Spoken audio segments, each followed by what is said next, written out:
మీరు ఒక్కడే చేసేది ఏంటంటే వీళ్ళిద్దరిని కూడా మాజీ ప్రెసిడెంట్ ఎంపీ మాజీ ఎంపీ వినోద్ కుమార్ వీళ్ళిద్దరితోటి ప్రత్యక్షంగా ఇంటర్వ్యూ పెట్టుండ్రి. ఇంటర్వ్యూ పెట్టి నువ్వేం చేసినా అని మీరు కామెంట్ చేయండి. అప్పుడు వాస్తవం అనేది బయటకు వస్తుంది. ఏ కాన్స్టిట్యున్సీకి బీజేపీ ప్రెసిడెంట్గా ఉన్న ఎంపీ ఎన్ని నిధులు తీసుకొచ్చిండు, ఆయన ఎన్ని తీసుకొచ్చిండు, ఇవన్నీ కూడా వీళ్ళు ప్రత్యక్షంగా కనుక పెట్టినట్టయితే తెలుస్తుంది. అందరు ఏంటంటే యూత్ బీజేపీ అంటాడు. బీజేపీ ఏం చేసింది? మోడీ ఏం చేసిండు? 15 లక్షలు ఇచ్చిండా?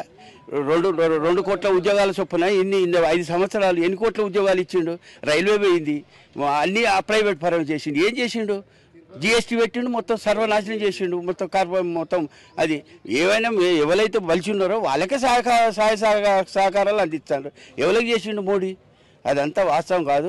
ఏదైతే వినోద్ కుమార్ ఉన్నాడో ఆయన వాస్తవంగా కష్టపడ్డ వ్యక్తి, అందరికీ సుపరిచితుడు.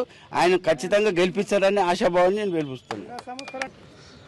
ముఖ్యంగా దేశవ్యాప్తంగా గత సంవత్సరంలో ఎన్నోసార్లు దేశంలో యువతకు కానీ ఎస్టీలకు కానీ బీసీలకు ఇవి చేస్తా అని మోసపూరితమైన మాటలు మాట్లాడుతూ రాజ్యాంగాన్ని వ్యతిరేకించి రాజ్యాంగంలో ఉన్న పొందుపరిచిన అంశాలను పక్కదారి పట్టించే ప్రయత్నంలో ఉన్నారు బీజేపీ పార్టీ. మతతత్వ పార్టీ కాబట్టి ఖచ్చితంగా ఎస్సీ ఎస్టీ బీసీల పక్షాన బీజేపీ పార్టీ వ్యతిరేకిస్తున్నారు. ఎందుకంటే రాష్ట్రాలనే వ్యతిరేకించే పరిస్థితి ఉంది. కాబట్టి ఈసారి బండి సంజయ్ ఖచ్చితంగా కరీంనగర్లో ఓడగొడతాం. ఎట్టి పరిస్థితుల్లో బండి సంజయ్ని గెలిపి